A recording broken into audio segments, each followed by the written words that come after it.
Hey there sailors, in this video I'm going to show you how you can get tar in Windrose.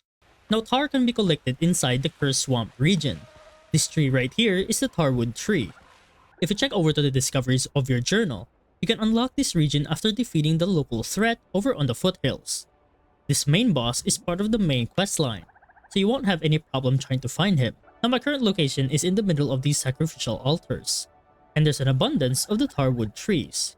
You don't have to specifically be in this location because this tree is everywhere in the swamp. Make sure to bring an iron axe to cut these trees down. And thankfully, a single tree will net you multiple amounts of tar, so you won't have a problem of not getting enough of it.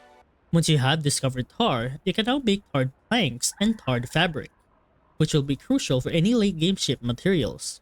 And in case you're wondering how you can find this region, after you defeated the local threat over on the foothills, you're more than likely going to get a quest that will lead you to your very first cursed swamp region. You won't really have a problem at all trying to find your very first cursed swamp area on your map. And that's pretty much about it on how to get tar in Windrose.